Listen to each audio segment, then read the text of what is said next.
Maqaa Abbaa, kan Ilmaa, kan Hafuura Qulqulluu, Waaqa tokkoo. Ameen. Dhiifamaa fi tolummaa isaa nuuf baay'isee Waaqayyo Abbaan keenyaa akka baay'ina cubbuu keenyaa osoo hin taane akka tolummaa fi dhiifama isaatti eegee tiksee hanga isaan kanatti kan nu ga'e qulqulluu kan ta'e maqaan isaa guddaa kan galatoomee fi kan ulfaate nuuf haa ta'u.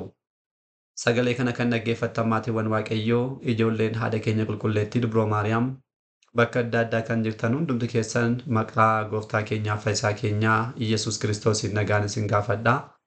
Akka isaatii bakka jirtanitti akkam bultanii, akkam ooltanii, akkam galgalistanii.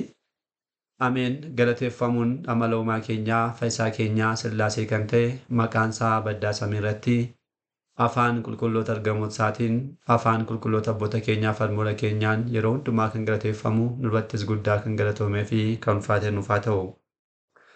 Deessuu gooftaa keenyaa haadha hunduma keenyaa qulqulleettii Dubroo Maariyaam qulqulloota ergamoota Waaqayyoo qulqulloota abbootii keenyaaf harmoolii keenya hunduma isaaniidhaafis akka kennaa isaaniitti gadannii fi ulfinni isaaniif haa ta'u.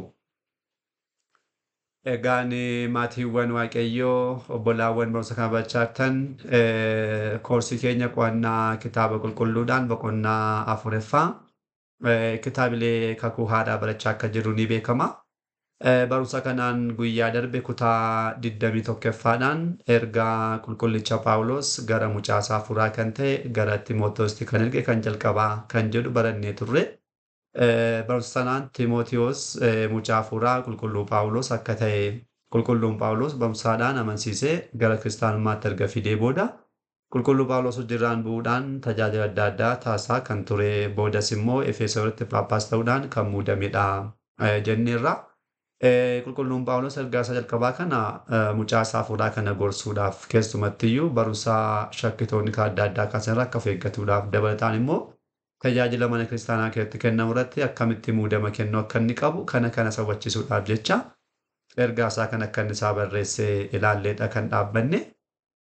Guyyaa har'aas immoo asumarraa itti fufuudhaan kutaa 22ffaa barumsa kanaa kan ta'u ergaama qulqulluu Phaawulos mucaasaa afuuraa kana kan ta'e Timootewoosiif kan inni barreesse kan lammaffaadha. Kanaaf kallattiimaan gara kanatti dabarraa Waaqayyo Abbaan keenya akkuma guyyaawwan darbanii har'as nu gidduutti argamuun fedhaa fi eeyyama isaa nuuf haa ta'u. Egaan ergaan kun ergaa 11ffaadha. Tartiiba kitaaba qulqulluu irra jiruun ergaawwan qulqulluu Phaawulos 10 keessaa 11ffaadha kan jirudha. Ergaa gara mucaasaa afuuraa gara Timootewoositti kan inni erge kan lammaffaa jechuudha. Ergaan kun yaa'u seenaa Timootewoos yeroo darbe waan ta'eef kallattiimaan gara ergaa isaatti kan dabarru. Ergaan kun qulqullichi Phaawulos Roomaatti marsaa lammaffaadhaaf hidhamee osoo jiru kan barreessedha keessumattuu baroota isaa kan xumuraarratti jechuudha.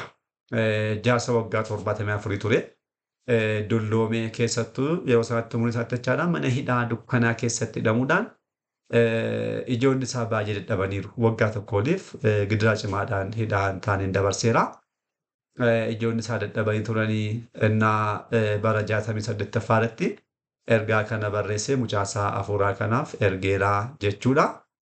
Qulqulluun Phaawulos ergaa kana erga barreessee booda yaa umurii baay'ee jiraanne naannoo waggaa tokkoof ji'a 3 erga jiraatee booda Neeroon Qesaariin wareegameera jechuudha. Eebbisaa nurraa haa bulu. Qulqulluun Phaawulos maaliif ergaa kana kan barreesse kan jedhu kaayyoowwan muraasni hin jiru. Kaayyoowwan isaa keessaa kan jalqabaa dhaamsa xumuraa mucaasaa Timootewoosiif kennuudhaaf hidhanni jalqabaa. Yoo amma mucaasaa irraa adda bahuudhaaf waan jiruudhaaf boqochuudhaan wareegamummaadhaan gara Kiristoos deemuu waan jiruuf mucaasaa afuuraa kanaaf immoo dhaamsa kan xumuraa kennuudhaaf jecha ergaa isaa kana barreesseera.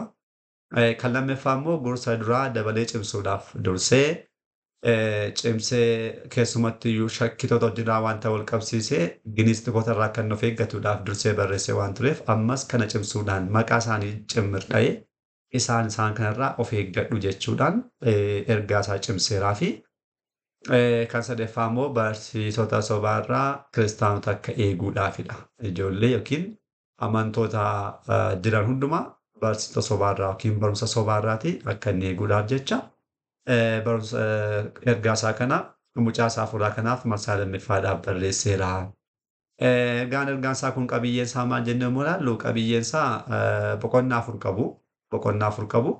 Boqonnaawwan kana bakka sadiitti qoodnee yommuu ilaallu boqonnaa 1-2tti kan jiru seensa ergichaadha nagaa gaafachuudha. Itti aanee immoo gorsa waa'ee tajaajilaadha. Qulqulluun Phaawulos dursee waa'ee mataasaa erga kaasee booda tajaajila akka inni tajaajiluu qabu waa'ee mucaasaa gorsuutti darba.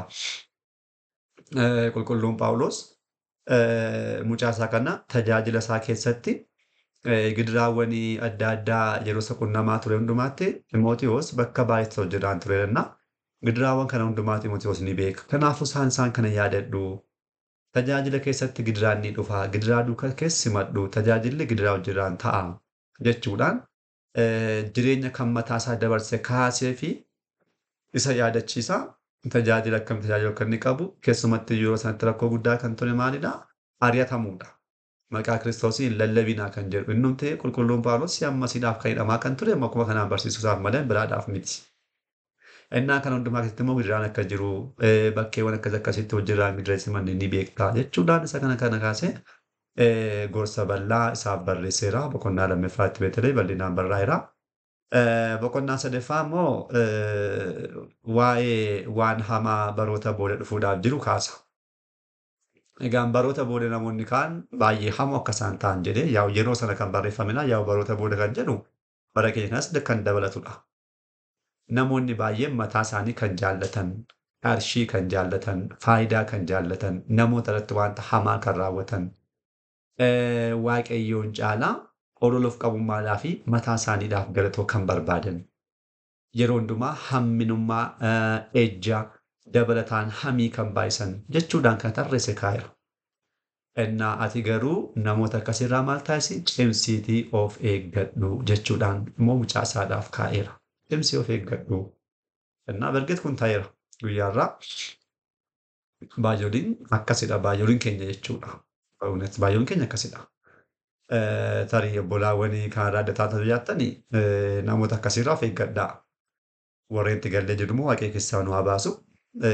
Wantoota baay'eedhaan oloof tuulummaadhaan qabamneerraa galatoo kantuu barbaaduudhaan qabamneerraa wantoota barbaadnu hundumtuu waa'ee waaqayyoo caalaa wanta biyya lafaadha wanta darbu jechuudha maallaqa qabeenyaadha kan barbaadnu kana namoonni akkas akka isaan ta'an jedhee hafuura waaqayyoodhaan qulqullichi Phaawulos barreesseera.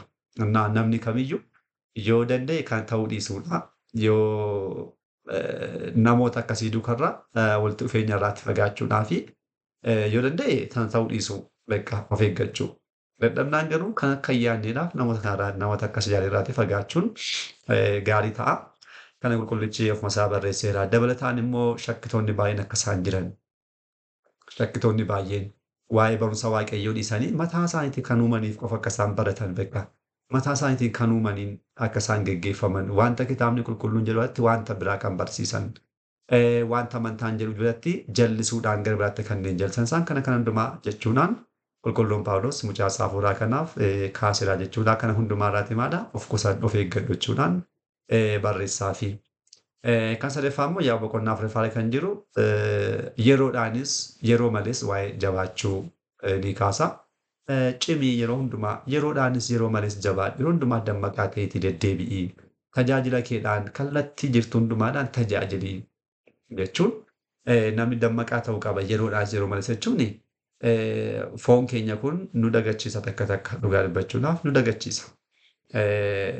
Wanta ammaa gara fuulduraatti fagootti raawwatama jennee wanta baay'ee akka yaadnu nu taasisa. Kana booda of dagannaa jechuudha. Isa kana qulqullichi Phaawulos yeroodhaanis yeroo malees yoomuu taanaan bakka qophaa dammaqaa ta'e cimii jiraadhu kan jedhu isa kanadhaani. Innaa kana gochuun nurraas ni eegama jireenya bara baraadhaaf ga'uudhaaf jechuudha. Eenyuun keenya yeroodhaanis yeroo malees dammaqaa taanee jiraachuu tajaajiluun nurra jiraataa jechuudha. Tajaajilli lallabuu yookiin qaddasuu yookiin faarfachuu kana qofaa miti. Nama beela'ee nyaachisuun tajaajiluudha.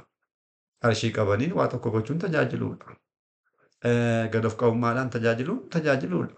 Namootaaf fakkeenya ta'uudhaan bakka zimmiitanyaan mataansa callisanii waan gaarii kan ta'e hundumaa haala kallattii dubbiidhaan kallattii adda addaadhaan namaaf fakkeenya ta'uun guutummaatti tajaajiladha. Kana hundumaa jechaadha. Kana hundumaatti jabaachuudhaan jiraachuudha kan jedhamu. Taanee xumura jireenya isaanii kaasee qulqulluun Phaawulos egaa yaa xumureera. Fiigicha koo raawwadheera. Amantaa koos eegeera. Kana booda gonfoo gaarii gonfoo qajeelummaatu na eeggata jechuudhaan mucaa isaadhaaf immoo barreesseera. Gonfoon kun immoo na qofaadhaaf miti. Booda kan dhufanii warreen kana eegan hundumaa kallattiin jiraadheen kan jiraatan hundumaadhaaf gonfoon kun kennii kennama jechuudhaan immoo warreen barumsa isaatti amananii asattaan dhufan hundumtu kanaaf ga'uu akka isaan danda'an. Kanaaf ga'uudhaaf immoo jireenya kana kallattii kanaan jiraachuu qabaniidhaaf kana kaa'eera. Taanee immoo gudunfaadha kan inni jiru.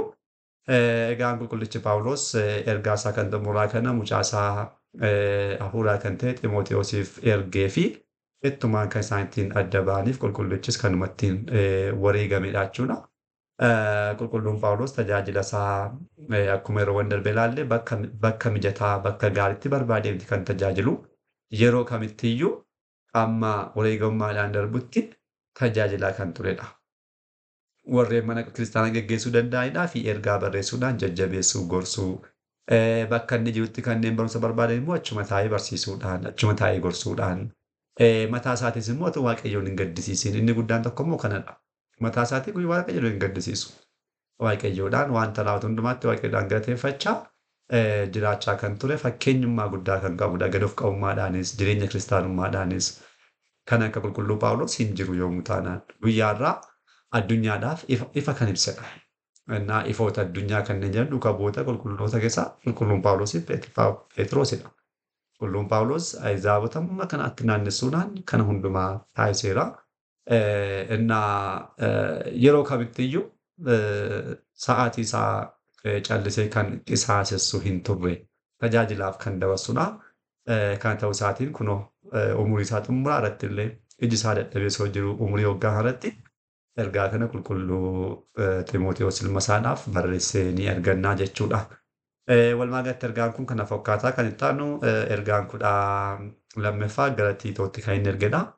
Isa kana guyyaa itti aanuun qabannee kan deemnu kan ta'u har'aaf asumatti nu haa ga'u abbaa sagalee kanaa kan ta'e Waaqayyo abbaa keenyaaf galanni ulfinni guddaan isaaf haa ta'u.